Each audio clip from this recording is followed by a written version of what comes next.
Maloy Day, Talo Falava, Kia ora, everyone. I hope you guys are having a beautiful evening. And, hopefully you guys are joining us for this live digital kava session on the Polynesian Eyes broadcast. I am Tomas Fale, Mr. Aotearoa, coming all the way from Aotearoa, New Zealand, South Auckland. Weather here in New Zealand is relatively nice. It's come to the end of the week on this side of the world. We are live on Facebook, YouTube, X, Patreon, and Instagram. Hmm. Hope bringing you all this Kava content this evening to everyone in different parts of the world. Dua, how you doing, man? How's everything going down your neck of the woods? Yeah, things are going well. Entertainment capital is busy. It's hot. Drove down from work the other day. It was 114 degrees, nice Woo! and toasty. And Toasty, barbecue uh, something, fry something. barbecue something, probably fry an egg on my car. And what's funny is, I had the AC on. Yeah. I rolled down the window at a light, and I'm like, man, it's 114. It's not that bad. Mm. And then I drive, and the air that's coming in is like hot, and you're like, oh yeah, it is hot here. 114 Man, degrees. So that's it's a like little Arizona bit type. toasty. That's like Arizona Yes. type of heat right there in Vegas, man. Yep. And it was, but that's the thing. That's the trade-off. I'd rather have this Mm. heat than deal with the cold. So The snow. that's the trade-off that I'm happy with. I'm happy with the heat. Nice, nice. I just want to let everyone know, our viewers, if you guys have any questions, to let it be known in the super chats. I believe that's what it's called, Yes. and Yes. we will definitely project it out for everyone to see and answer them. But you can always put your questions on the super chat, and Tu and I will go ahead and discuss and give you our thoughts on that. Tua, anything else you think? Anything No, you just share? to follow up on what you said, whether we like it or not, as long as you're Mm. not overly inappropriate, we will bring out your comment or your question. Or if you just want to throw in a digital kava bag into the mix here, Yes, support the sir. show, please use the super chats. It's something we're definitely appreciative of. No, when I wanted to start, Masi, I was able to go to the Maoli concert Ooh, at nice. the T-Mobile Arena. That's the same arena where all the UFC fights are. A lot of big events here in Vegas are held in the T-Mobile Arena. Um, Mm-hmm. so just wanted to show something real quick here. This guy, I think he has a podcast here. He's kind of like an entertainer. It's a video he put on social media, and kind of use that as kind of insight into the show. But I was able to attend this, and it was pretty cool. Um, I didn't know that EM Tongi was going to open for Nice. the show, so that was kind of a pleasant surprise. So got to see EM Tongi, and surprised to see our cousin there, Manatau. He's a backup singer Yeah. on the show. I was like, oh, not bad. That's And pretty and good. didn't and it sounded like it was his voice from what you captured on the video. It was his voice that kind of does like an introduction before the kind of everyone Yes, in comes out and Tongan. sings. So that's pretty cool. Yes, Yeah, in Tongan. the intro was So in Tongan, and really cool. Like Ian seems to be doing well. But this was also kind of a sad moment as well because Fiji was supposed to be on this tour. He was uh, on some other shows. He was supposed to be there. This was the grand finale. So this was the last show for this tour, the last mm, sip of summer. But we'll just kind of show this real quick. Not the whole thing. This is almost 3 minutes, but just to kind of feel the energy that was at the show. This is a video. This guy's name's Big Body Cisco. He lives here in Vegas, and I'm pretty sure he has a podcast. I think I've seen clips on it, but he's kind of like an MC. He does a pretty good job in getting. He did a pretty good job in getting the crowd into it in mm. between the performers. But let's listen into it just for a little bit.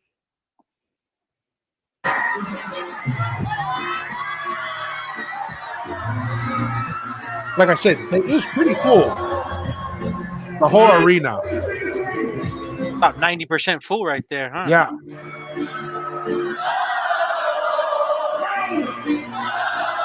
That's pretty cool.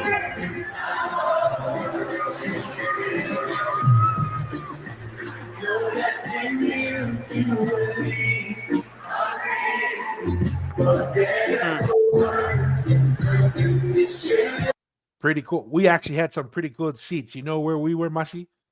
The box. In the box in this top corner right there. Maria. It was nice. It was nice. Maria. It was a last minute surprise. One of the guys, one of the other VPs at work called me up and was like, "Hey, we got some extra tickets. You know, you interested?" I wasn't thinking it was Yeah. going to be super nice tickets, but then he goes, "I'll get you a parking spot and you'll just walk up to the suite." And I was like, "Oh, okay, I'll take that. I'll take that. I'm Tua, not Tua, going to I complain." want to work with you. Can I work with you, Tua?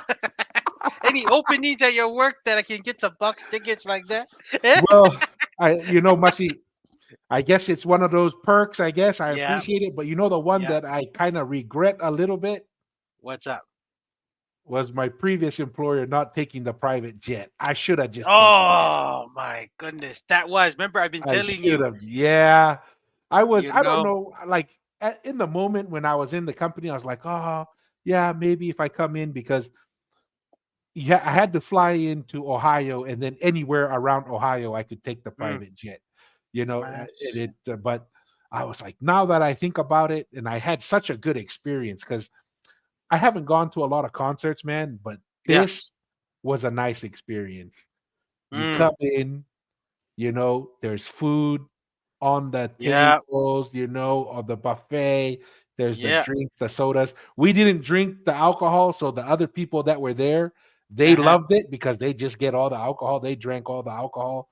You know, we were just drinking. I think I had a Sprite and a ginger ale, but it's comfortable seats, great views, and it was a great show. I really enjoyed it and had a lot of fun. So it was a good Hey, experience. you were humble not to take the private jet to I should have. your previous.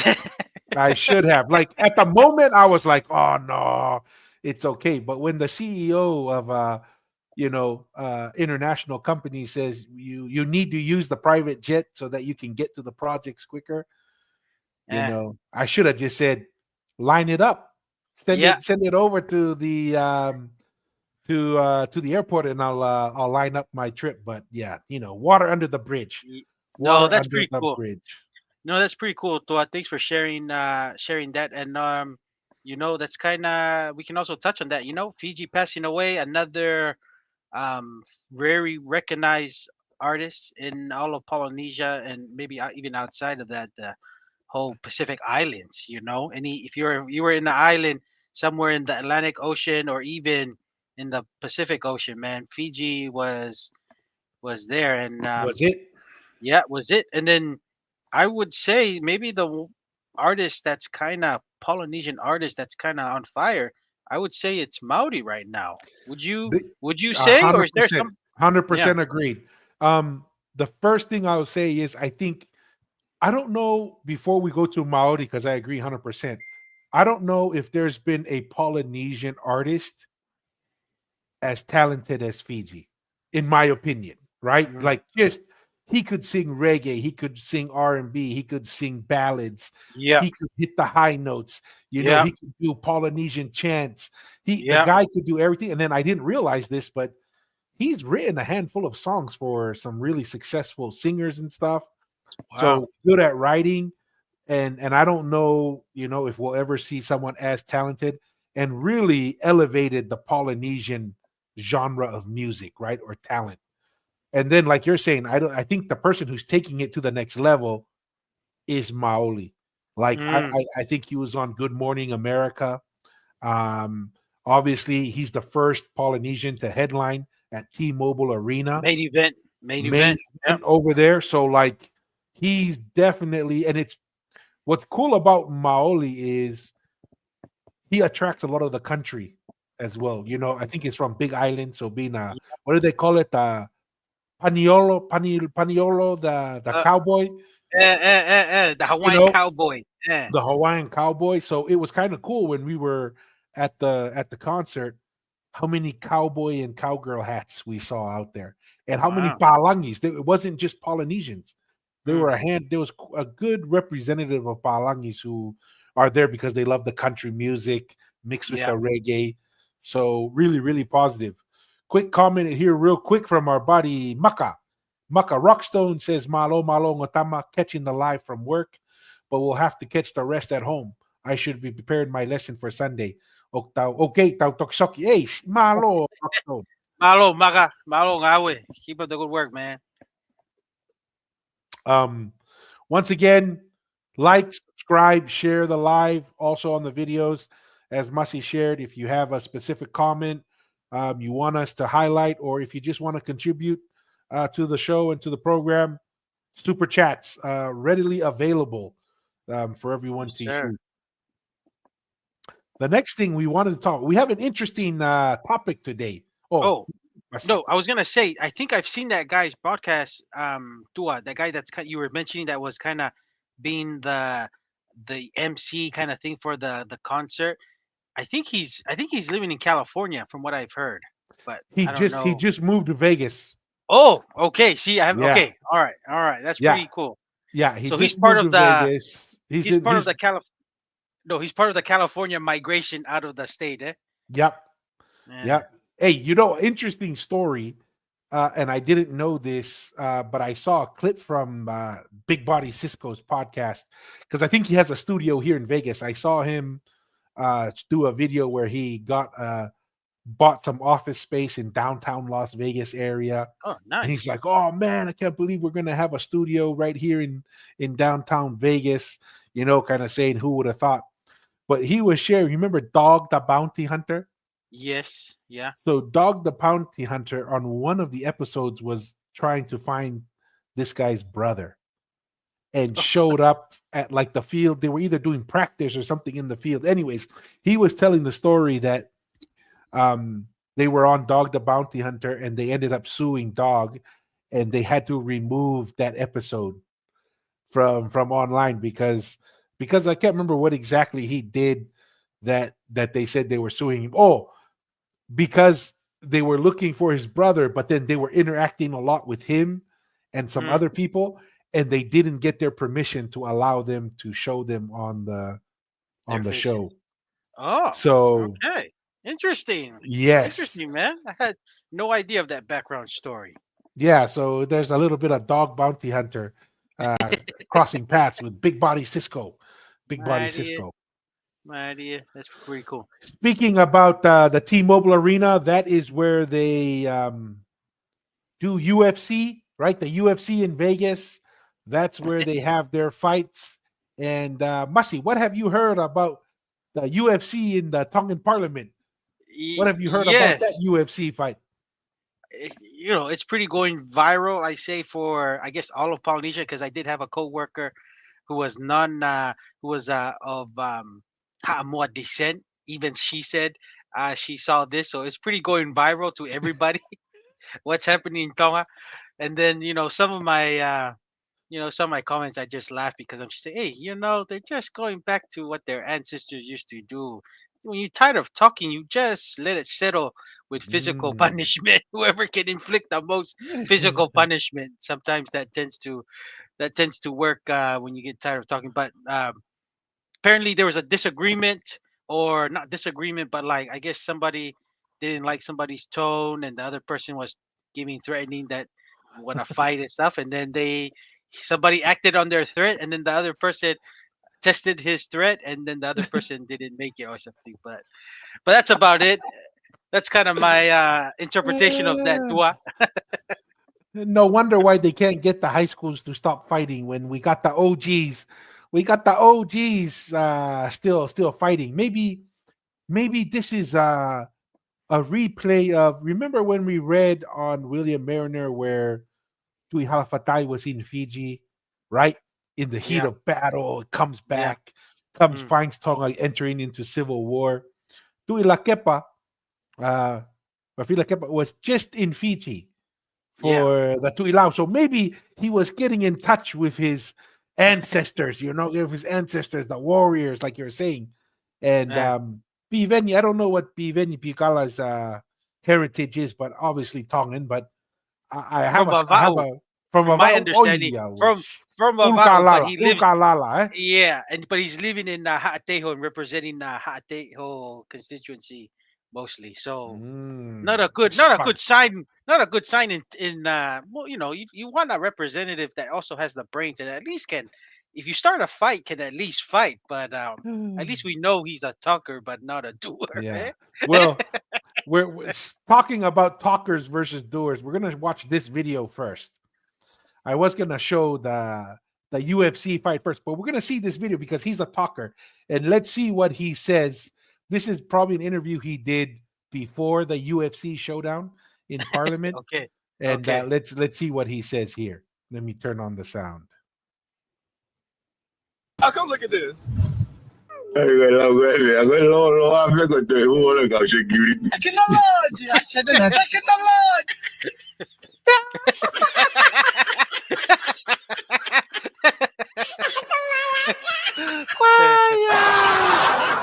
Yeah, come look at Don't ever say, "Oh, may fuko ka hawpe ko yeah security." Yeah, kapag nag security ko ta tama ko hindi. Yeah, Oh man, man. too funny, So too funny. so that's pretty funny, right? So somebody made that clip. Now let's go to the build up. Like you were saying, there's a little bit of frustration building up. So the next video we're gonna watch is like the lead up, right? This is the lead up to Mhm. the show. But what are your thoughts of Piveni? And he's a what? He's a pato, isn't he? He's kind of Or bad. independent? Yeah, yeah. He's kind of used as the figurehead of a patoa, but he's kind of like last session. He's kind of like, I don't know, in and out, but he's mostly, I would say, patoa if he still is. But So is you the know, is and for those who aren't aware, the pato is like the Democratic Party, right, yeah, in in Tonga. Tonga. So is there an organized Democratic Party in Tonga right now, or what's going on over There, there? the law is there's no registered parties, but they create Mm, their own party alliance. and yes, alliance and share their philosophies and ideas and say this is their party. But it won't be recognized in law kind of thing. So Tonga is saying there's no organized or recognized parties. Correct. Yeah. When did this happen?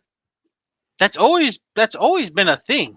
But it was just people can create their own parties, but it won't be recognized in law. Like there's no Like register in to the a party. US where it's an Yes, entity and you donate entity to or it and yes, yes. oh. Samoa, the same thing. They have the Human Rights political party, the HRPP, and the FAST. That's a registered party in Samoa. You Mm, know, but now okay. in Tonga, there's no registered party that's recognized by law.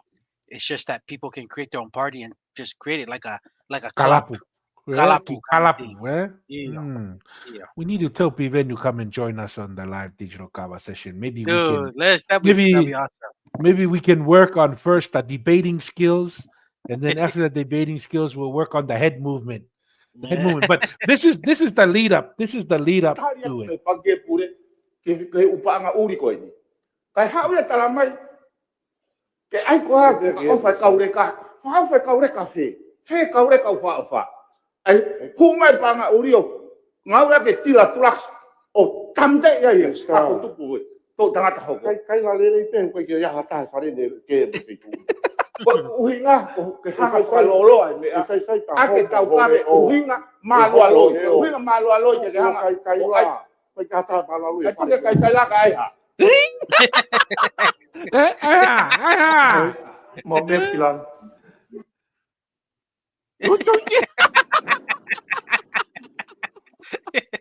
Toink. Jeez Chale. Louise.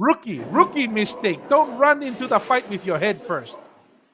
Because What school? If any of the viewers know which school Piveni Piukala go to, I don't did he know. go to Tongaku school or did he just stay in Vava'u and go to school over there? I don't know. He's wearing a red coat. Maybe Atele needs to send out a statement to clarify.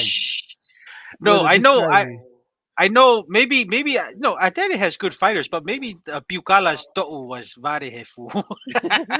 Like what a lot of people didn't understand was like when it comes. Ay. That's Oh what man. what I find funny about that is the first thing here. Not only Biveni runs with his head first, right? You don't go with Fuhu with your hand down and just run face first into this. And if we look, I want to look at the let me see if I can find another video. Maybe this is it, but let's look at the punch. I wasn't very impressed with the punch itself, right? Like Okay. let's look at the punch here real quick. Okay, go hey, go have utuki niya Yeah. tika or anything, but let's look at the punch here. So Piveni is over here gonna run full speed. Yeah, attention, attack. Well, we don't see the punch here real good, but it's not like a strong. Like, look at that. Like, Yeah. it's not. It's just a. It's and that. Yes. Ilong ape vai. Like, come on, man. This is when you know you should just stop the fighting.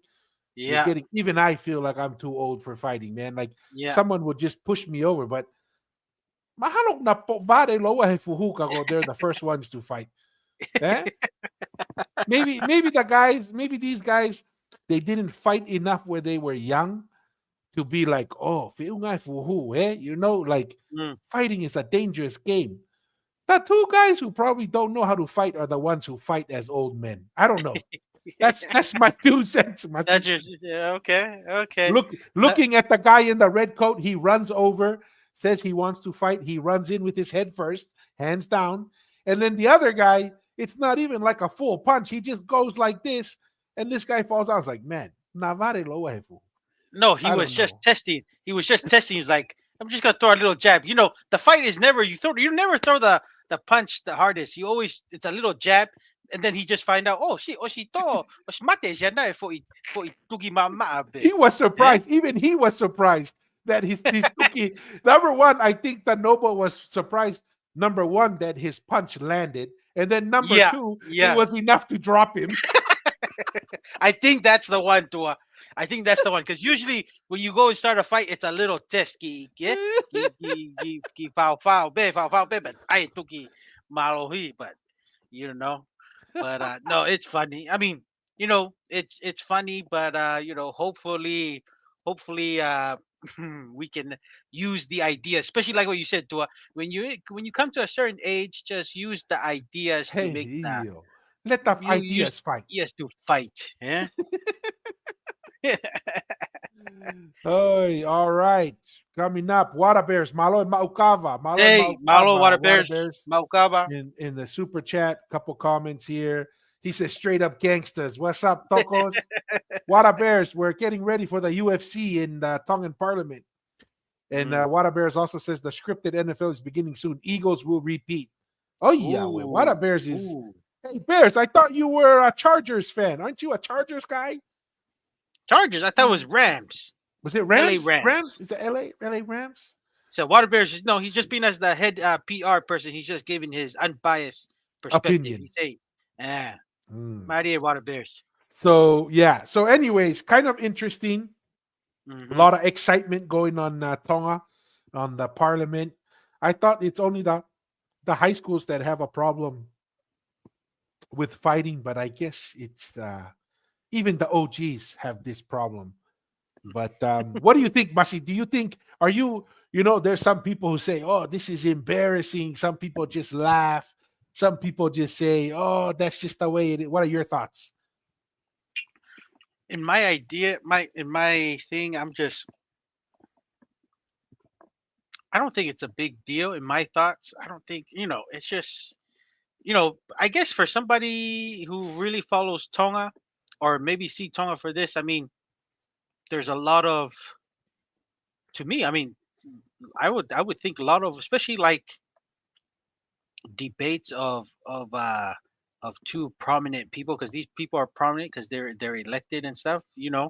It's just a battle of ideas, and I don't know. A lot of our ancestors, I don't think a lot of it was talked over. I'm only thinking the only person that probably can give a talk and then there's really no debate is if you were a Tu'i Tonga or a Tu'i Hatagalawa or even a Tu'i Kanupolu. But everyone else, even if you were somewhat associated, I feel like it was open game.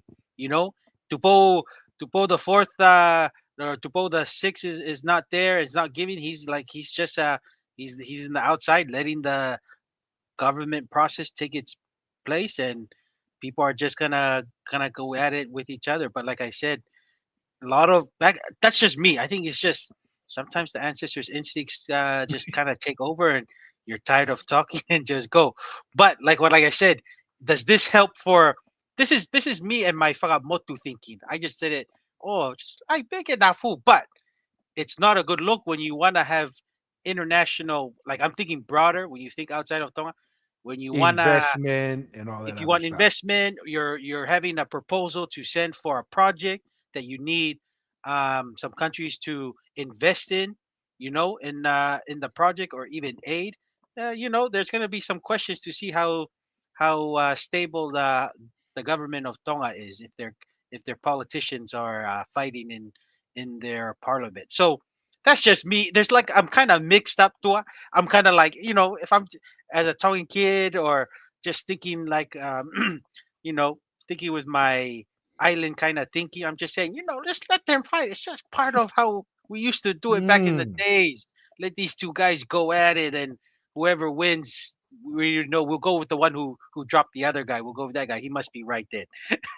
But in the bigger aspect, because we are part of the global world that we live in, it's not a good look because, like I said, it can make it difficult to maybe get some money or even get some banks to loan the government of Tonga to build infrastructure if politicians they have the presumption that things are not stable and things can fall apart if our politicians are fighting. So those are my thoughts, Tua. I have kind of two Mm. thinking ways there. I don't know if you have anything else. Yes, I'm going to make a radical proposal here. Radical Okay. proposal. Number Okay. one, Mussy, that I'm much more of a fan. I'm not saying don't go after the international community's grants and stuff. I think you Yeah. still have to do that, but I would put way more emphasis in the diaspora overseas. Yes. Yes. Yes. We discussed that. And we already know that with Jake Paul and that group, that's what the Mm, people want. They want to see this. mm. So I would suggest to P. Venny and to, is it Fila Kepa or Tuila Kepa, whatever his name is, Tuila kepa. Tuila kepa. Tuila Kepa, Yeah. guys, let's set up an event. Eh? Mm. Let's go, and the Tonga High School's new indoor facility looks Oh, really nice. 10,000 Eh? people sitting there. 10,000 people sit down. They were talking about, oh, whakaofa now. Let's help the whanau that's whakaofa. Set up an event. Give Yeah. them a month and a half. Don't give them a full 16-week camp. Give them a month and a half, so 8 weeks. They'll go train a little bit, maybe do some medical checkup, na mate hataha. Then have them go through a whole event. That topic that they were arguing about, have some media, some media days where they're sitting down. Make this. If we're gonna fight, let's at least what the old folks used to say when I was young. They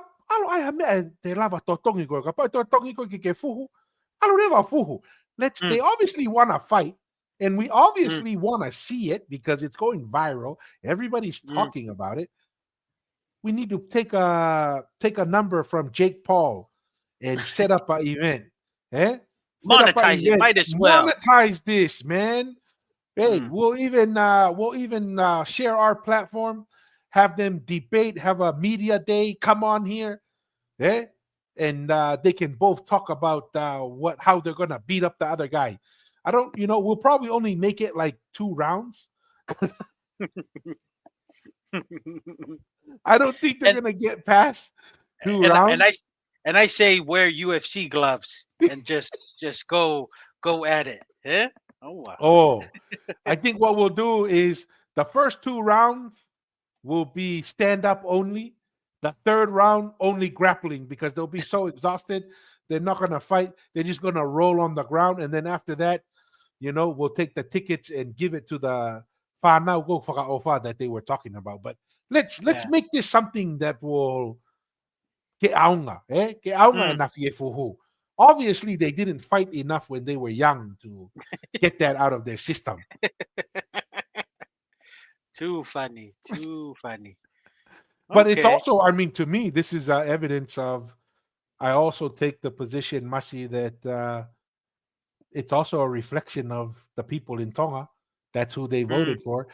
Piveni Pikala, this is not the first time he's said controversial things or done anything controversial, and he keeps getting elected. So, Well, and this is a discussion. Maybe I'm the whole discussion of maybe we need to open up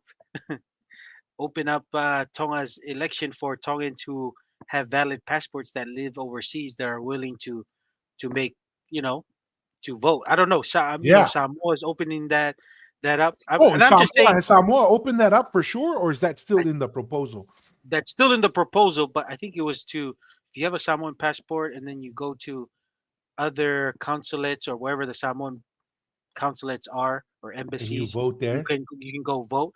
To me, maybe I have no issues with that because to me, we're all spread out and people will vote wherever constituencies they're at or wherever their father's land or whatever is from. I'm open to that idea because you know I'll just be honest. Since the whole 2010, the elections that people have been electing from Tonga to our government, there hasn't been any progress since 2010.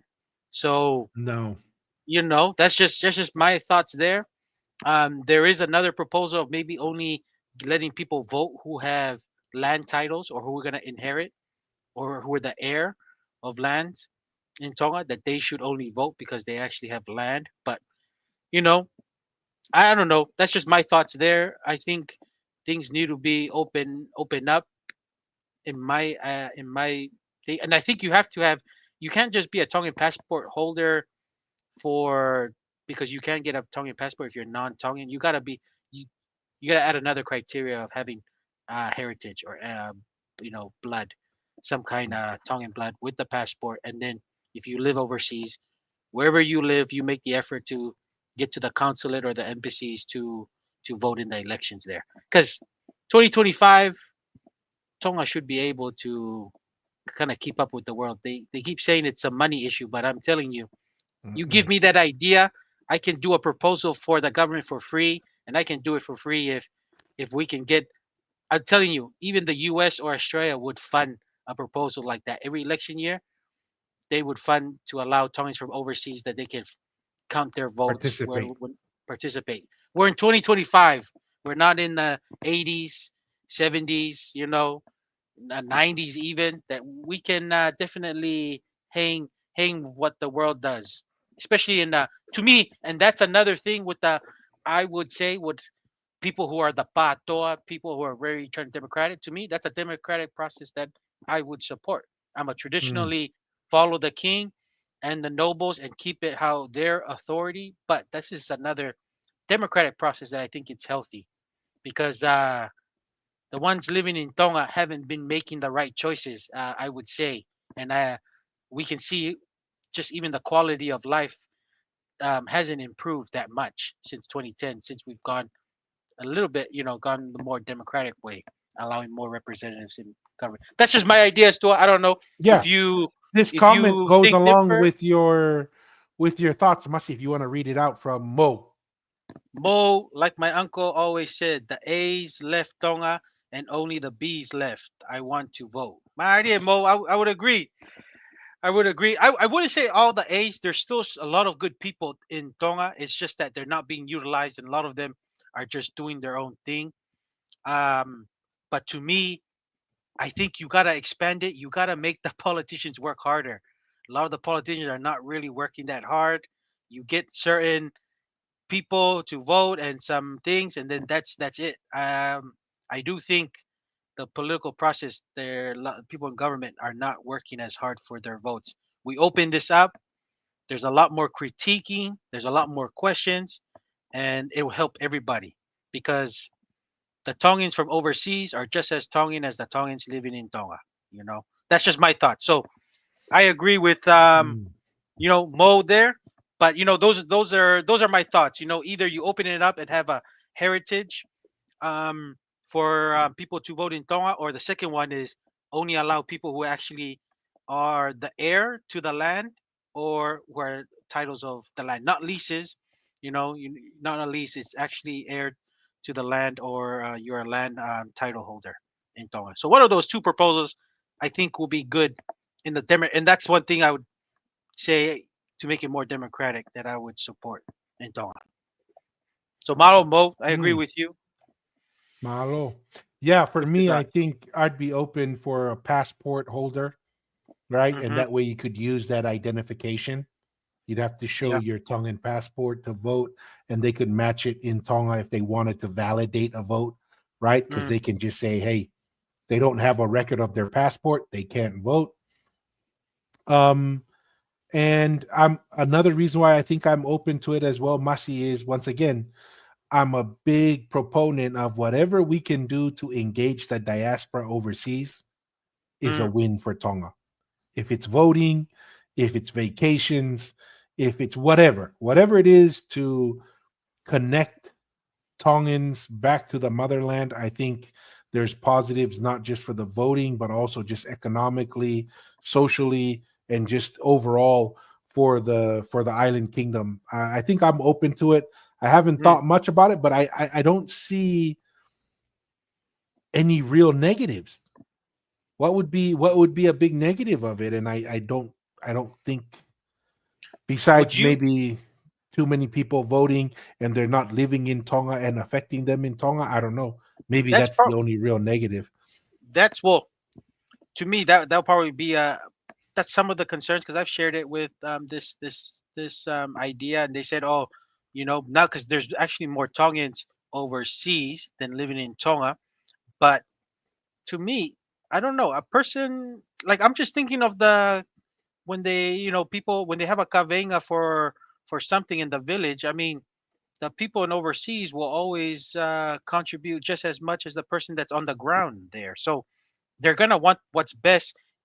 Let's just say we get people from the Vahenga Tahaua from our side. I think we're 12 or 10, I believe, but we're 10 our Vahenga. Let's just say if more people from overseas voted, but their interest will be the same interest for the people that's with their families in their in the constituency in the Vahenga Tahaua, in that district. So to me, it's going to be the same because to me, the only people who are going to vote from overseas are the ones who actually care and follow Tongan issues and Tongan politics. So I don't know why that would affect, in my opinion. Like I said, to me, it'll be good because it allows more dialogue and it allows more conversation because I do feel like running a couple hall meetings in your little vahenga and have a couple of that, and then after that, that's it. It's like, and then they do interviews, local interviews here and there, but that's not. I don't know, man. It's just I don't feel like it's really portraying somebody that really wants your vote. To Yeah. me, that's just me. But I was gonna say, Tua, you're open just anyone with passports. Yeah. Or okay, so anyone with Tongan passport. See, I Well, would I would add. Tongan passport that have Tongan heritage, Okay, right? If you yeah, don't have Tongan heritage, then no. But if you have to have Tongan heritage and a passport, just to agree. say I agree with that. that's the identification.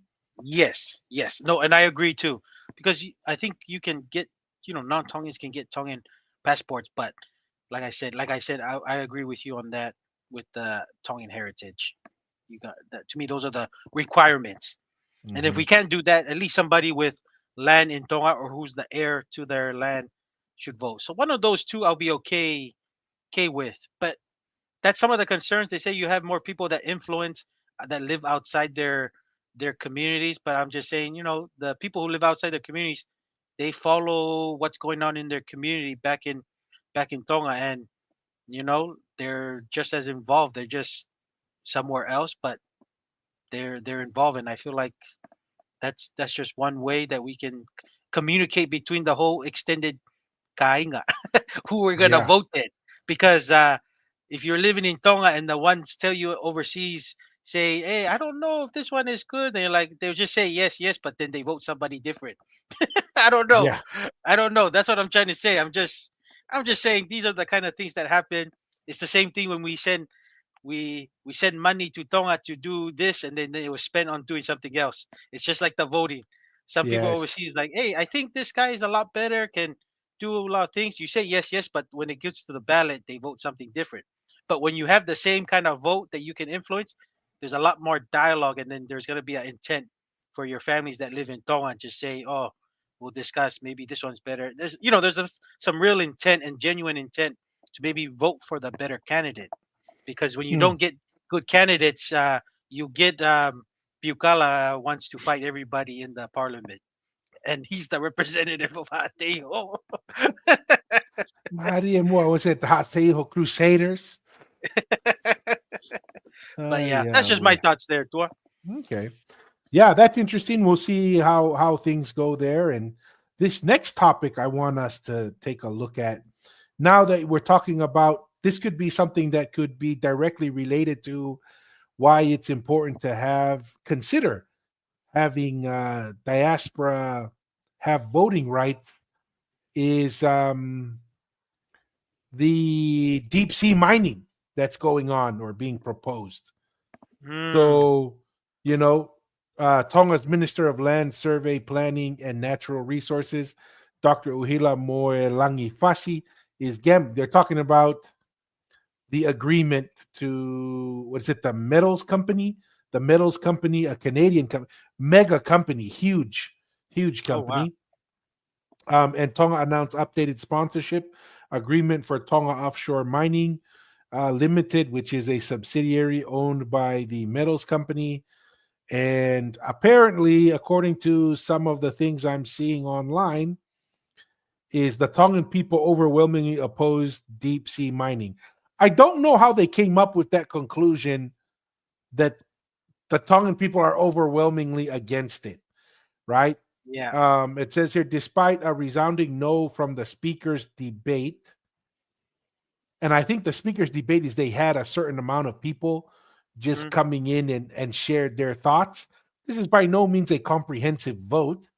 And repeated concerns from civil society, youth advocates, and legal experts, the government of Tonga has once again signed a revised sponsorship agreement with Tonga Offshore Limited, a subsidiary of the metals company. This marks a deja vu moment, a continuation of a pattern that began in 2021 when the original agreement was signed with little public consultation. This is why you have a democratic process and you vote in your representatives, right? mm-hmm. The updated deal promises future benefits if deep sea mining proceeds, yet many Tongans remain unconvinced, citing environmental risks, legal liabilities, and lack of transparency. Civil Society Forum of Tonga stands firm. Tonga must break this cycle and prioritize ocean protection, public dialogue, and long-term sustainability over rushed mining deals. We urge everyone to read the agreement, reflect deeply, and ask how many times must we repeat this before we truly listen to the voices of our people? I don't know. I'm always skeptical when I read stuff like this Yeah. because I it feel like it's sounds very motivated and yeah. politically motivated. What's your thoughts on deep sea mining? No, I just want to go along your lines, Tua, with this kind of civil society forum of Tonga. It sounds like a bunch of committee guys that think they're speaking on behalf of the people, and when they're only talking to a few, maybe some legal guys or whatever, but that's not. It's kind of difficult when you say overwhelmingly the majority of Tongans, when I don't know if a typical Tongan that's in Talamahu market knows what's going on. They don't know. They just, you know, they don't know. And I'm kind of like with them. I don't know too much about the deep sea mining, Dua. I mean, Mm. I don't know if it's gonna cause a huge effect to the ocean, because isn't this relatively new? I mean, you're in this.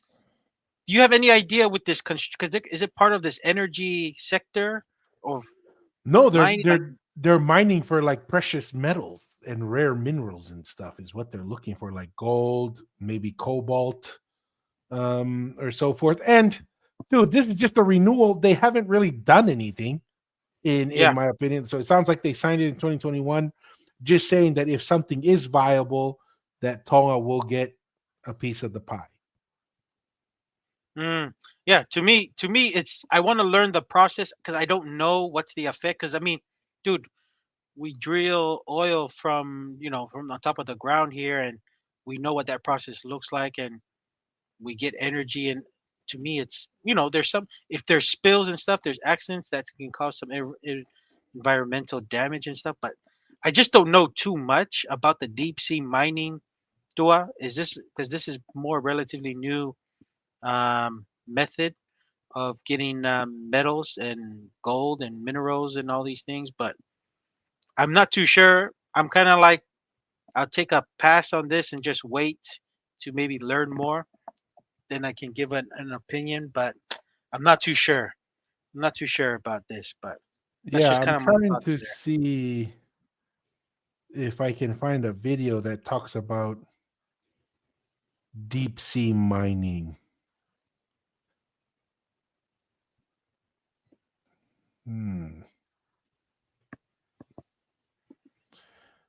Trying to Because see. I can kind of see if you got corals, fishes, and marine life relying, and we've kind of messed that up. I can see that being detrimental of Yeah, that. but this I is can. deep sea. This is not, for coral and stuff, it's at a certain, you can't be too deep because coral has to get sunlight and other things. This is supposedly in the deep sea, like in the trenches. Okay. Okay. So Well, so that's what I'm assuming, because I mean, when you say deep sea, you're talking like where you find those funky fishes and stuff. like what's Um, what's considered deep? What, like 60, like what, 100 feet deep, or like what's considered deep? okay. Let us bring Grok. Let's bring our Oh, our digital researcher. assistants. What depth? What depth is considered deep sea mining?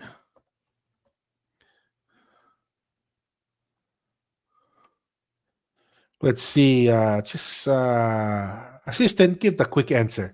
Don't give us the super scientific. Deep sea mining typically refers to extracting minerals from the ocean floor, depths below 200 Whoa, look at meters. that. 600 This is where the meters. continental shelf usually drops off and the seabed enters the deep ocean zones, such as abyssal plains, 2,000 to 6,000 meters, or 6,500 to 19,600 feet. Most commercial deep sea mining targets areas like Clarion, Clipperton Zone at depths of 4,000 to 5,000 meters, where Wow. resources like polymetallic nodules are abundant. Okay, so it's really down there. Yes. Does coral live in deep sea mining areas? I doubt it, because coral reefs Need can't go sunlight. that deep. Yeah. Yeah. And let's just get the quick answer. We don't need the no, I guess we were wrong. Yes, coral can live in deep sea mining areas, particularly deep sea or cold water corals, which thrive at depths below 200 meters, where deep sea mining often occurs. Unlike tropical, I'm thinking of tropical corals. These species don't rely on sunlight or symbiotic algae, instead feeding on organic matter in the water.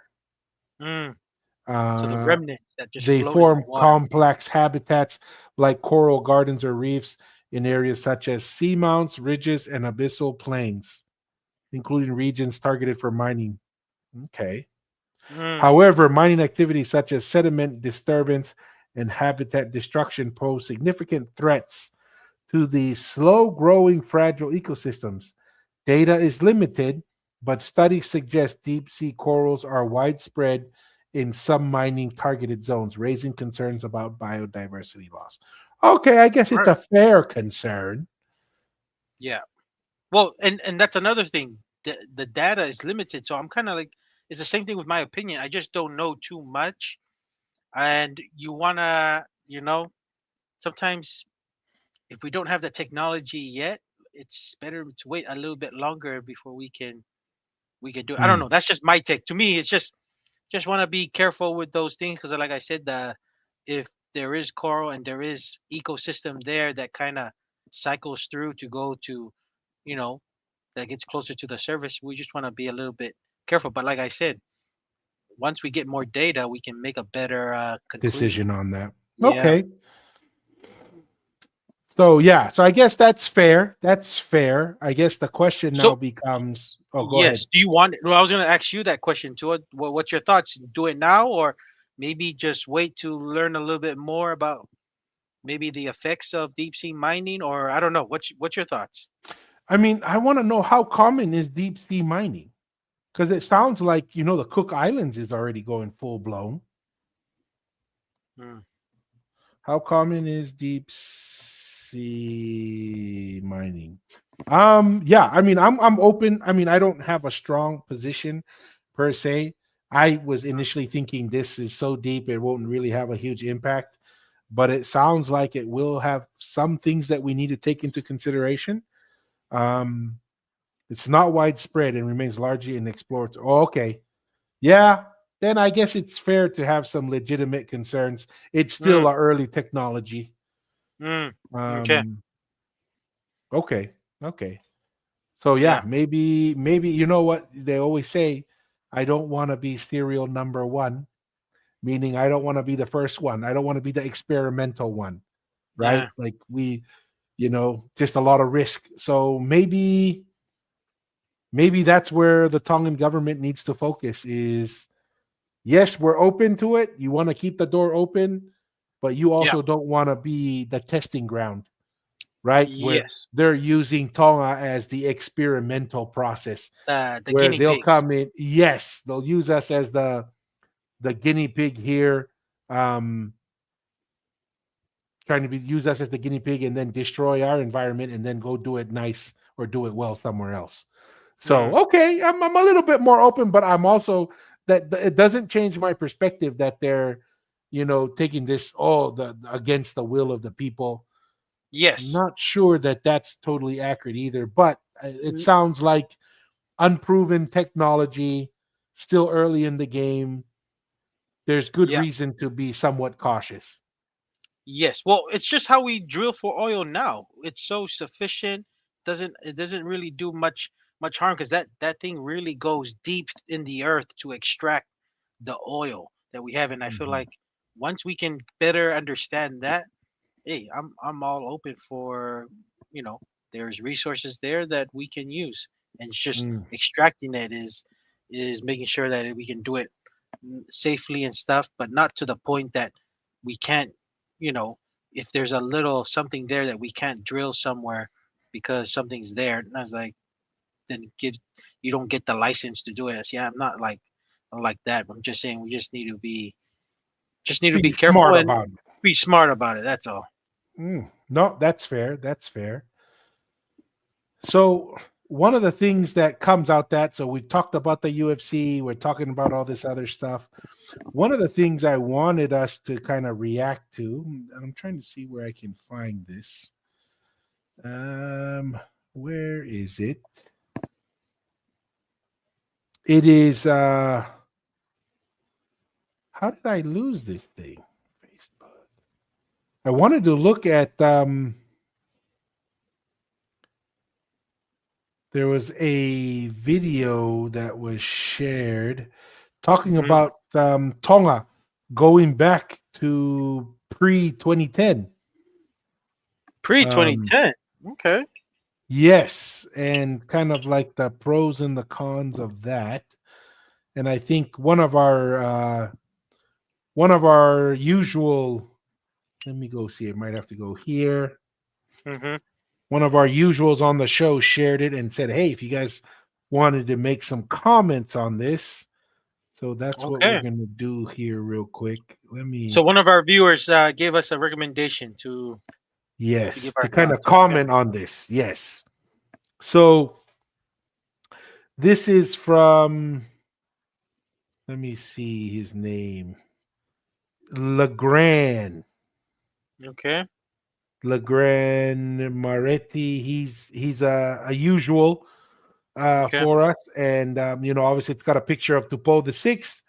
Then it says, "Restore the throne, restore the nation." Before 2010 versus after 2010. The truth about Tonga. Excuse me. It says, Very interesting. I don't know if I agree with absolute monarchy here, because Mm-hmm. before 2010 it wasn't an absolute monarchy. It was still a constitutional Constitution. monarchy. Yeah. It's just the monarch had a lot more power, right? Yes. But before 2010, it says strong unity and loyalty to the king and the kingdom. I'd say mostly true. Fast, decisive leadership, no political gridlock. That was relatively true. Cultural traditions fully respected in national policy. For the most part, I would probably agree with that. Minimal foreign political interference.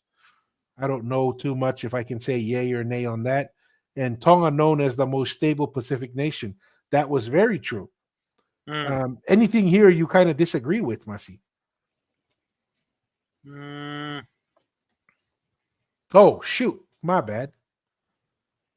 I didn't even show the thing right here. So, Oh, right there. No, I just thought you were reading it somewhere else, and then okay, there we go.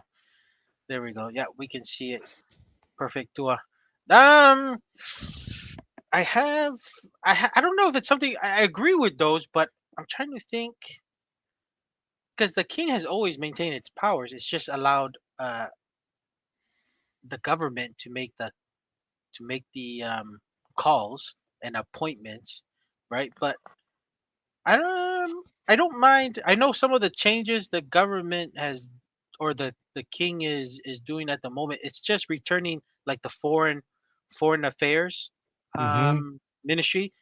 It's good. Give it to him because there's no other person that's met with other diplomatic um, ambassadors from other countries than the king or his council. So I think that's appropriate to give it to him. Let him do that. But the thing is, I'm just thinking going to the future. It's good. It's good to have the king always there, but not be the face of it. I don't know. You know what I mean? I don't know. It's just it can he can always. I like the power of him interjecting when he needs to interject. Give him that authority.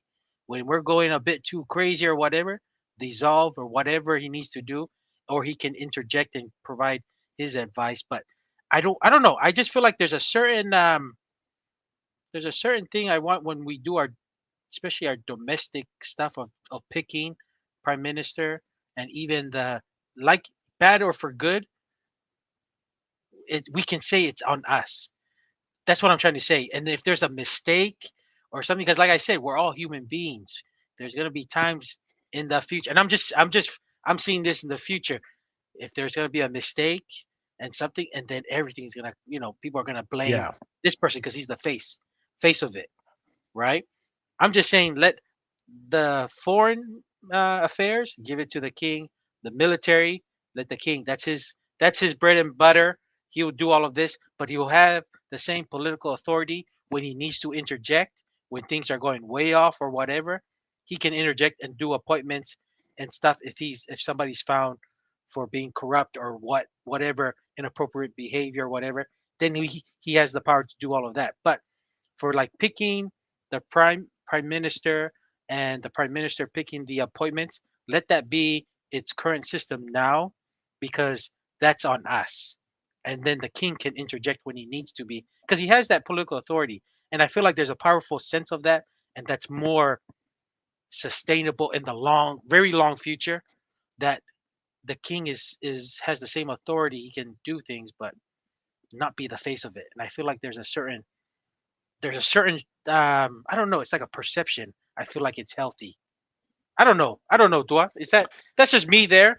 I don't Yeah. know if I'm speaking out there, but that's just my thoughts there. No, I probably say I agree. It is a lot messier, right? Like he shows after Yes. 2010, political division, party infighting, up to UFC type stuff, Yep. slower infrastructure development. That is true. Except maybe for the tail end of Pohiva's government, there was a little bit of an uptick of infrastructure build there. Increased foreign influence on laws and policy, erosion of traditional authority, less respect and national unity and culture. And all those things are true. I look back, if you want to see the future, you look to the past, right? And there was a reason why the Tu'iha Takalawa and the Tu'ikanukupolu were built up. Yeah. Right? Because like you were saying, sustainability, and as things change, I don't see a future we're going back to the king being leading the charge as a sustainable future. I like the term that you use there. I don't see how that is going to be sustainable long term. I like the idea of making the king much more like what the Tu'itonga was for hundreds and hundreds of years, right?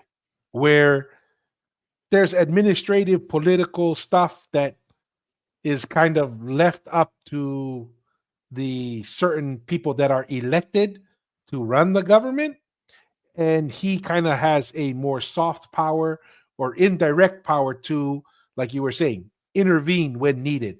Because he has the political power to do it, but to make that look more like soft power rather than direct hard power, I think that gives the country enough stability that we can learn how to handle this new power that they've been given, that the people have been given.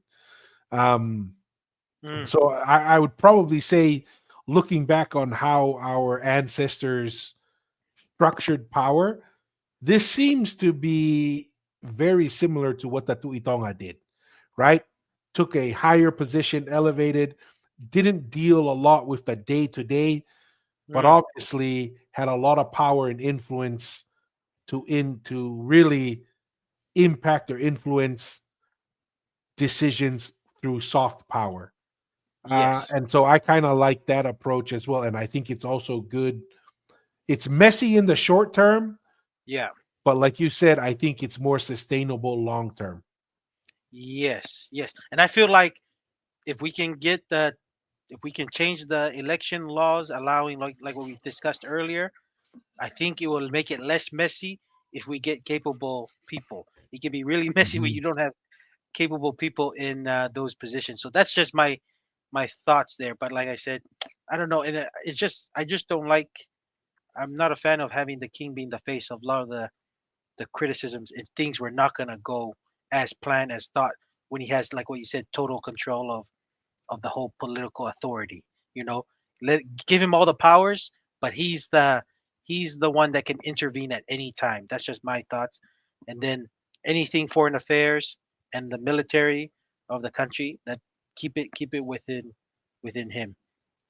So but I like what you mentioned, Tua, the DB up of a power. But if the Tu'itonga needs to intervene, that's what Tupo the six and the future Tupos can do.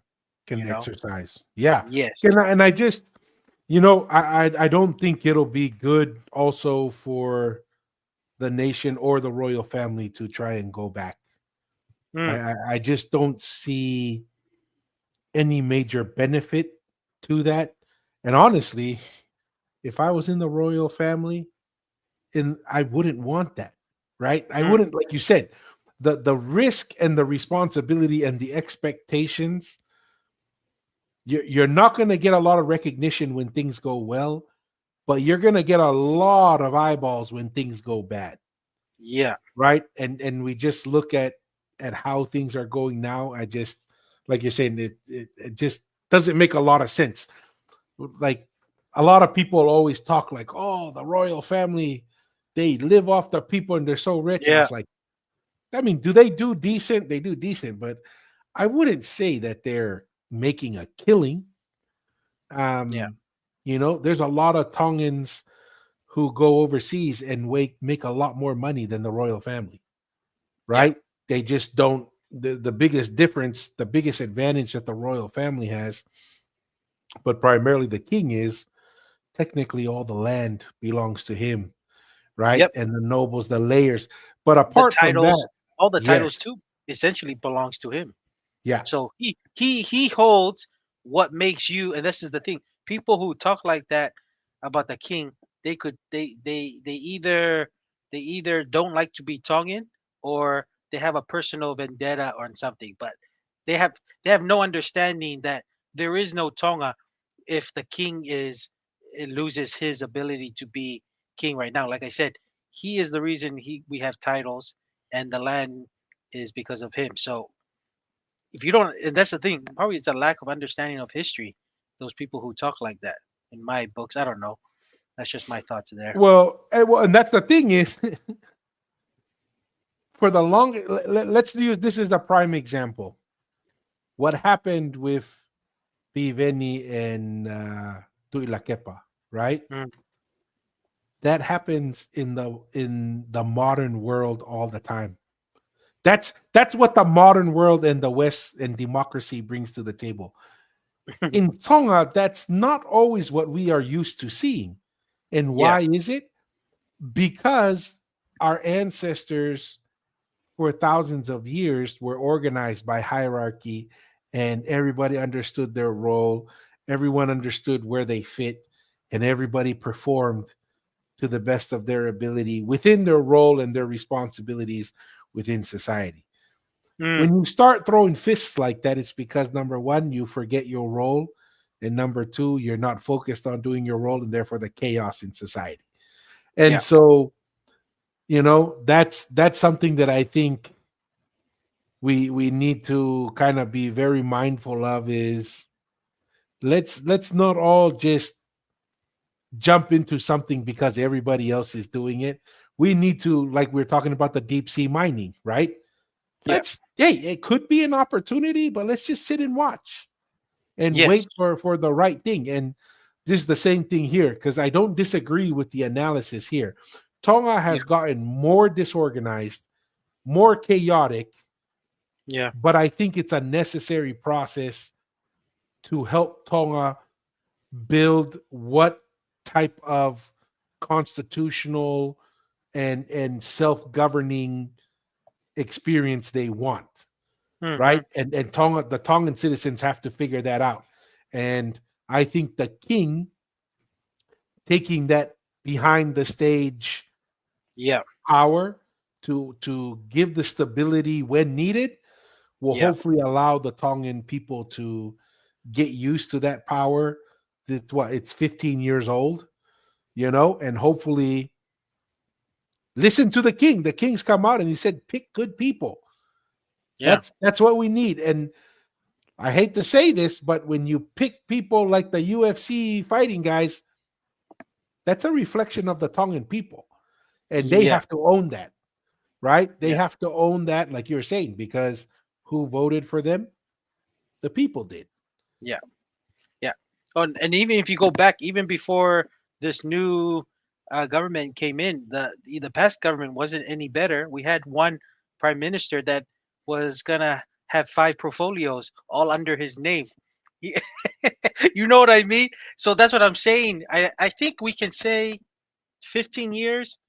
We've already tried this. We're gonna keep it, but we're gonna add things to little tools and and better mechanisms to improve the system. And I feel like with 15 years, we'll see what happens in this election. But going forward, we have to be open. People in Tonga, and even the diaspora who care. To me, it's the ones who live outside Tonga. It's up to them. It's the ones who really care, because you got to make the effort to go to the consulate or embassies and vote.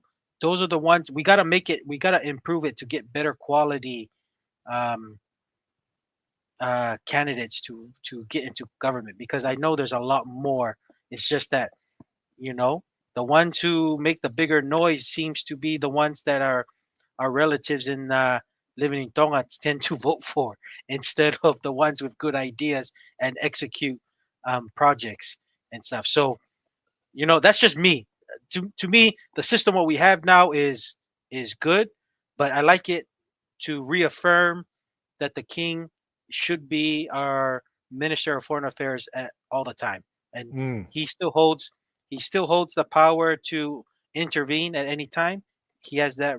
He should hold that that right, and also, you know, also the military. So that's just me. I think the system what we have is good. I would change it to be open to let Tongans overseas with heritage, Tongan passport, to vote. That's just me. Yeah. I don't know. No, That's 100% uh, agreed. yeah. Oh, I, and the I Constitution. And the Constitution, it's the supreme law. The Constitution governs the king's power and the people's power and the Ho'eki, the nobles. And the Constitution is what it's good actually how it is. It's actually saved us from colonization. So why not just keep you know, living the Constitution of Tonga?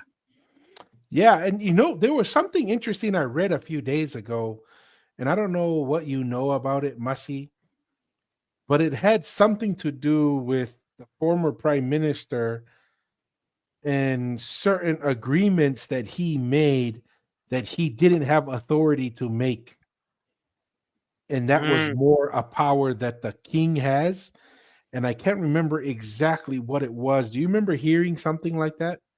It was some UN convention or something the Hmm. UN convention that he, as the presumptive whatever foreign affairs minister, that he signed, which I guess in the Tongan law that it needed to be run through the king, but he went ahead and signed it. Um, yeah, that's kind of the one. That's kind of the things that I've kind of heard, but I'm not too sure exactly what agreement the former prime minister used to do before he quit. Okay. Oh, looks like Chat GPT is looking it up for us. But yeah, I mean, and I pulled up this article because I know that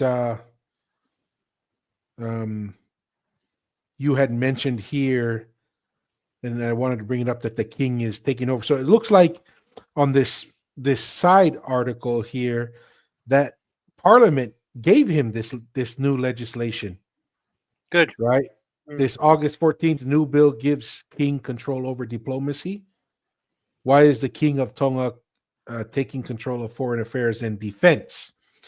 And it Mm. says here the king of Tonga, Tupou VI, is being asked not to sign legislation that would end parliamentary control of two key ministries. Last week, under an urgent vote, the Tonga legislature voted for the Ministry of Foreign Affairs to be remade as His Majesty's Diplomatic Services and to be run outside of Parliament under the auspices of Crown Prince Tupou Toa Ulkalala. The Tongan Parliament states that the purpose of the bill is to modernize and strengthen the framework for the conduct and implementation of diplomatic and consular relations while also enhancing oversight of immigration in alignment with national interests.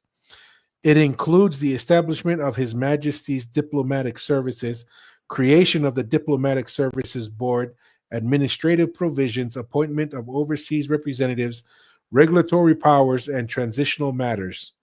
To some in the country, this is a reversal of the more democratic forms introduced in 2010. Mm. Any thoughts there, Masi? Uh, no, I mean I really don't have any issues with it. Um, I don't know what the Constitution would state on, you know, may, I don't know if there a mechanism for the Parliament to, with maybe 80-70% of the vote, if they need to bring it back. I don't know. Maybe there should be some stipulation on that. I don't know. But overall, I agree. To me, I have no issues with the king representing Tonga in the global world in diplomacy. I really don't have any issues with that. I probably I don't know. Do you think maybe add a stipulation with I'm talking about like when somebody has a veto, if we need to bring it back to the people, if there's like a 70-80% of the current politicians who vote to say bring it back, okay, bring it back. But overall, I agree that it'll be run smoother because I think one of the things you stated that it does run smoother with the king, and I let's have some ministries run pretty smooth while the other ones will try our best to get with capable people to run it. But to me, national defense, give it to the king. To me, the national diplomacy and agreements, give it to the king. That's the Ministry of Foreign Affairs. To me, Mm. those are really critical for external forces, but like domestic stuff, we can try to elect capable Tongans into government to we can, and that's on us. And I feel like that's a good that's a good balance, I think, for the future, in my opinion. But maybe I'll probably add a stipulation to either 70 or 80% if they want to bring it back. And I think maybe we could add something like that. I don't know. Yeah. What's your thoughts? Yeah, they could add something like that. Or, I mean, they already kind of have the power Yeah, because Parliament is the one that create proposes the law. law. So they Yes. could technically reverse that. Or if you wanted to be more direct, without requiring the king's signature, they could just vote on it Yeah. and establish the new law. I like it right now for the most part Mm, because it provides stability. And this could be the attempt to address the issue that you said, Mussy, that the instability or the perception of instability by foreign countries makes it difficult mm, to get the investment and the relationships. So the fact that it would go under His Majesty's diplomatic services would give a consistent face and some yes. stability to maintain the relationships with overseas um, diplomats to give Tonga the best opportunity to present itself, not Mm, just for investment, but for aid and for partnering for, trade and new yeah. opportunities. A lot of that starts with diplomatic discussions. And then obviously for the military, makes the most sense that King is, for all intents and purposes, um, Commander in chief. commander in chief, right? So that to me makes sense. Hmm. Let's listen. Let's listen. Let's see if this will play sound. The King of Tonga, Can you Yep, hear Dubois, I hear that? is it. being Yep. asked not to sign a legislation that would end parliamentary control of two key ministries. Last week, under an urgent vote, the Tonga legislature voted for the Ministry of Foreign Affairs to be remade as His Majesty's Diplomatic Services and to be run outside of Parliament under the auspices of Crown Prince Tupoto'a Ulukalala. To some in Tonga, this is a reversal of democratic reforms introduced in 2010. Don Wiseman spoke with our Tonga correspondent, Kalafi Moala. Basically, it's still a Ministry of Foreign Affairs being moved from a government service under the cabinet to become a service under the king, directly under the king and his privy council.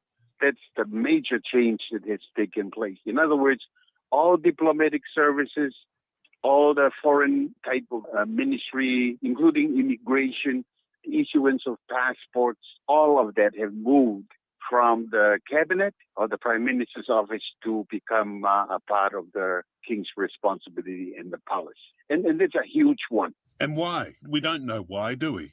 Well, from the previous government, you can remember, there was pressure from the king expressing dissatisfaction on the Minister of Defense and Minister of Foreign Affairs, which is why Prime Minister then Sovaleni resigned from holding those portfolios. And so there was an expression from the king of dissatisfaction. Now with this government, what they have done has passed law in Parliament that the Ministry of Foreign Affairs and Defense will move over under the king's jurisdiction. And they did that right at the end of the parliamentary term, didn't Yes. they? Was there any opposition within Parliament? Is it just me, or is it like a lot of these New Zealand people are like, they take such a, like, they're offended, like something terrible is going on. Mm, The fact, to me, this is just a movement of responsibilities between, hey, the king's going to take care of it, or Parliament. Parliament will ultimately has a lot of the authority whether to have it happen or not, right? Mm. Like, this is, to me, for all intents and purposes, this is a democratic process. Why? Yeah. The people voted for the members of Parliament, right? The prime minister is a commoner, yeah. not a noble. They voted as representatives of the people to allow this to happen. Yet I hear this guy's like, well, why? Why did I was like, well, why not, man? This is what they want. Yeah. That's like Well- somebody likes to eat fried chicken and you walk up to them. Well, why do you like fried chicken? Because I like it. Yeah. Okay. I mean, I don't know. Maybe I'm being a little too sensitive, but I kind of get that tone in the voice. here. Tone. Yeah, lack of understanding, and not only that, that journalist gets giving the information to the New Zealand guy. He's not mentioning that he did. Not only that, it wasn't just pressure. He did stuff that was out of his scope. Like I said, he was doing agreements without consulting the king. The king of Tonga. The king of Tonga is the face of Tonga, even when you're done with your term as prime minister. So in public affairs and stuff, and he signed, like I said, national agreements without even consulting the king. To me, that's not right. And I'm glad, and that those are the lack of understanding that he's not. I don't know if he's not, or he's just withholding that information, but he's not sharing. He just said pressure from the king. He was pressured because king was dissatisfied with what he was doing. He wasn't doing a good job. That's the Yeah. that's the thing. And like I said, unfortunately, this gentleman Sovaleni had 6 portfolios. Like I said, there's no way you can do a good job While having being 6 prime portfolios minister as well. while being prime minister. Like, dude, that's how I know that was he was crazy, or he was delusional, thinking that was okay. But to me, that narrative is not being portrayed here. It's almost like saying he didn't like that. It was all he resigned because the pressure of the king. No, he didn't do a good job. That's the reason why he quit. Yeah. He was a quitter Well, and he resigned because he knew he was going to get voted out. Yeah. Like, this Yeah. is not because the king, at the end of the day, the king has influence, but he can't go vote for everyone else. Yeah. And there's more people representatives than the nobles. So like I said, that's the lack of understanding that looks like this New Zealand gentleman is not understanding. Like, there's the majority of the politicians are elected by the people. yeah, and that's the thing. They're kind of trying to present it like, oh, they're being oppressed. The king is just take it easy, take a big breath. Mm-hmm. You weren't freaking out when Auntie Jacinda was implementing absolute power where you couldn't do anything, and she could throw you in jail for, going outside when she said you couldn't go outside. Yeah, or even just drive away from the city. You needed a passport or whatever approval. That's crazy. So yeah, but he wants to freak out about the king of Tonga, where the parliament is giving him this power, and he wants to freak out about that. Well, that was the thing that surprised the public, because the law was brought in as an emergency law or urgent. And so it was passed without debate, in fact.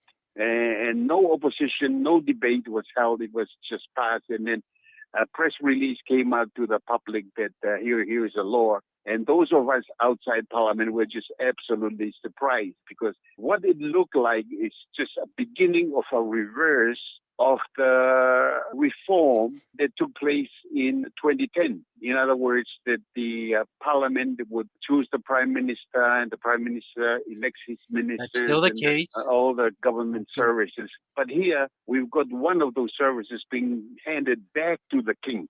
And who can tell what other services will in future be handed back to the king? So it's a kind of a reverse of what happened with the reform of 2010.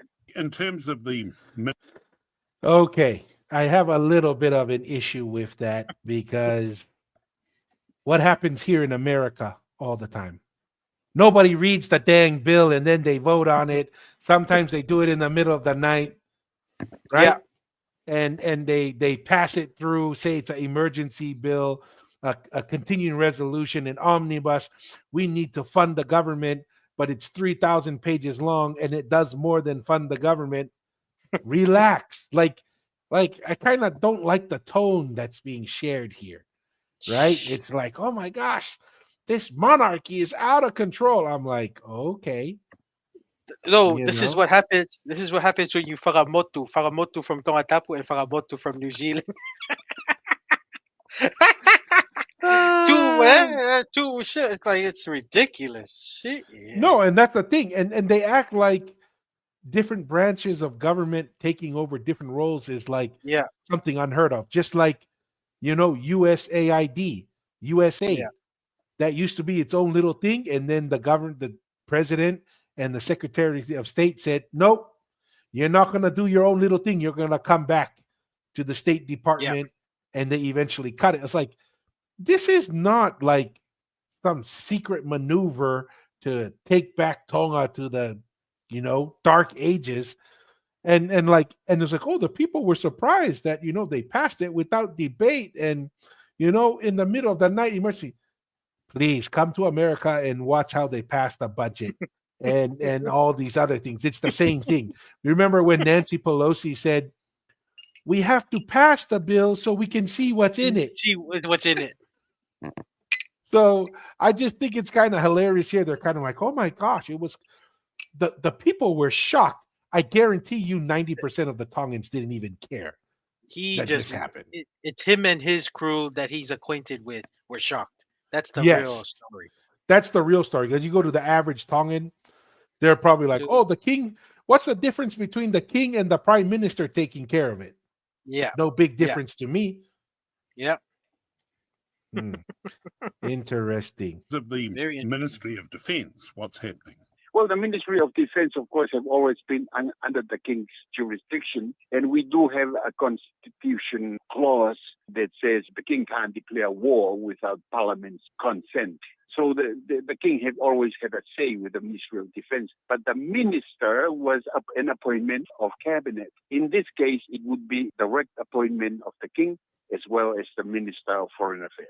In terms of what's happened in foreign affairs, could the general public expect any difference in the nature of the services provided? The services can remain the same. Okay, there are some people that are saying that this is probably the palace office's response to a lot of accusations about the misuse of funds. Much of those funding comes from overseas in terms of foreign aid. And now with the foreign affairs and defense moving to the palace office, that means that they will be managing all of the diplomatic relations and aid or any assistance. Give some stability. From overseas. That's what they're trying to do. Directly under the king's supervision. What about funding? Where's that going to come from? Presumably Parliament's not going to be voting for a budget for the diplomatic service. Definitely, one of the complaints is that it will be coming as part of the budget. There's, of course, the royal budget, which comes from the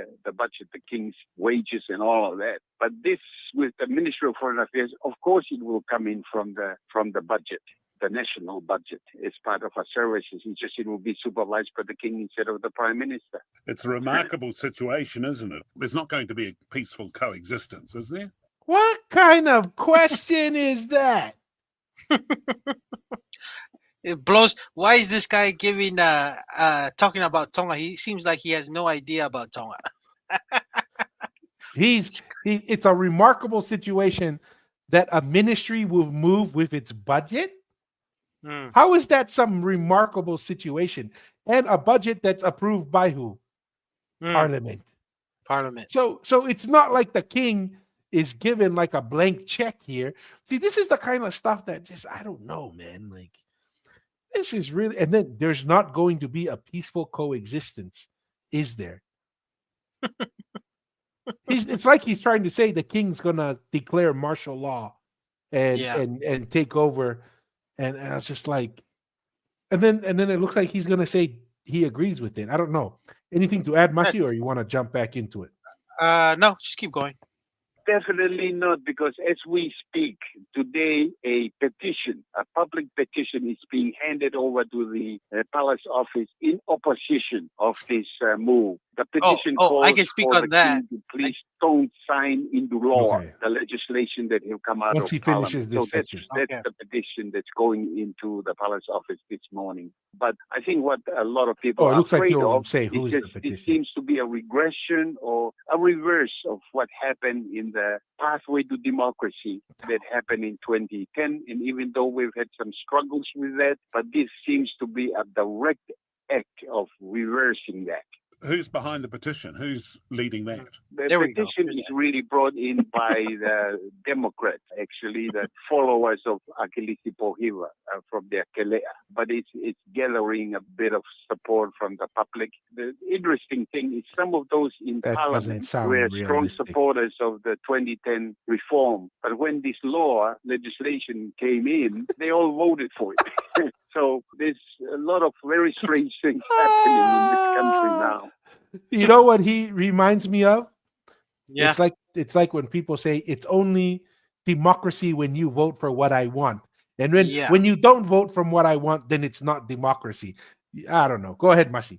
No, I was gonna say. So the journalist from Tonga, you're not really doing your job when you say you find it really strange, dude. There's a reason why it's been unstable, and it's not a politicking of Democrats and independents and then the followers of the king. It's not. It's just people just say we're gonna give it to the king. There's been uncertainty and nothing has progressed the last 15 years or so. So we're gonna just give it to the king because Tonga has actually progressed further when it was under the king's leadership. So we're gonna let him just run it and we'll support it. So See to what me, the results are. We see know what the what we're results doing are. now ain't working. Yeah. So I don't know. And this is the thing. They're trying to make this a political, the king versus the regular folks when it's not. It's just, dude, people are just trying to figure out what to progress the country. And to me, that's the real narrative here. But it's like funny.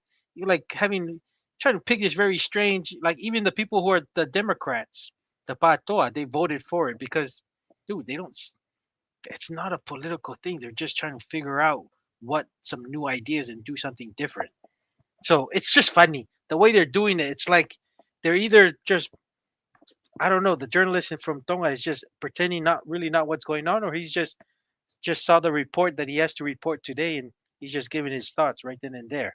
I don't know. Yeah. That's just my thoughts. Why aren't they saying the parliament, which is heavily influenced by the people's representative, voted for this?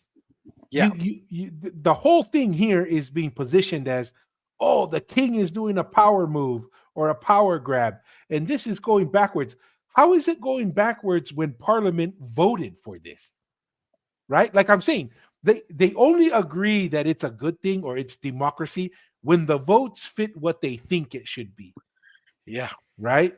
And then when the people vote for their representatives, and these representatives vote on behalf of the people, that's democracy. How are you calling this going backwards?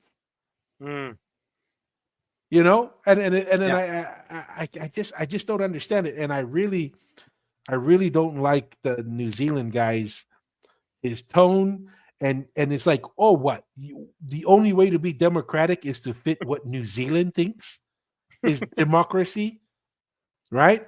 Should America go to New Zealand? We don't want that. We don't want to end up like New Zealand. Exactly. Right? Should America go to New Zealand and say, dude, you're not a real democracy. You guys need to get all affiliations with the Queen out of the way. You know what? You're not even a democracy. You look a lot more like a communist country because you're managing in your economy too much. You're dictating too many things in the economy. What would a New Zealander say? America, leave me alone. This is New Zealand. This is what we like. Dictator. You're being a Yeah. dictator. Exactly. Yet somehow this guy he thinks New Zealand is democratic and that Tonga needs to fit into what New Zealand thinks. Nah, not No, really. Not they know really, they man. the New Zealand journalist wants our king to be a image like how New Zealand's head of state is King Charles. That's what the New Yes. Zealand guy wants. Just be a figurehead and just nod your head, yes, and then do the perfect wave, Just be a and shake some token. hands. Just be a Yes, token. yeah. We You don't know, do the and things like that in Tonga. thanks, but no thanks. You know, Yeah. New Zealand, and that's I was cracking up.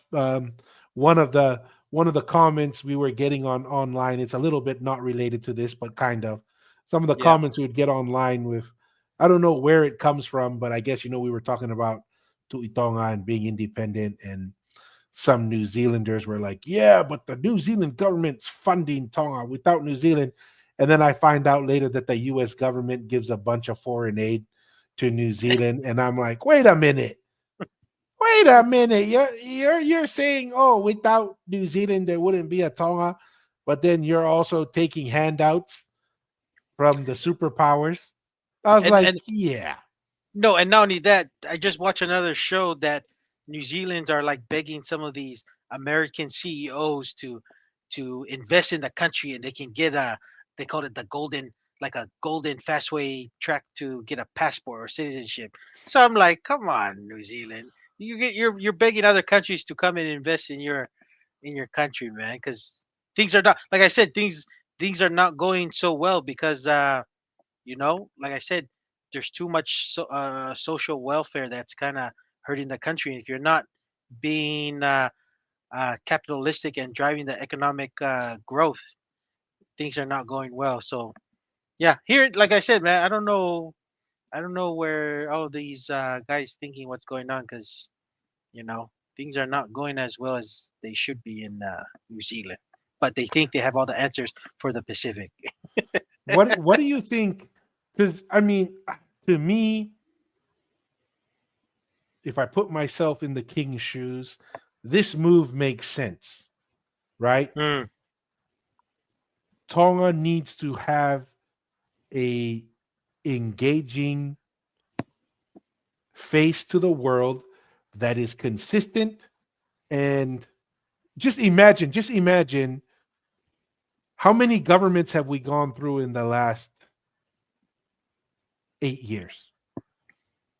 Like five, multiple, like six? Yeah, multiple, multiple, yeah, right? Because there's been dissolved a couple times. There's been a no confidence vote, yeah, and then there's been elections.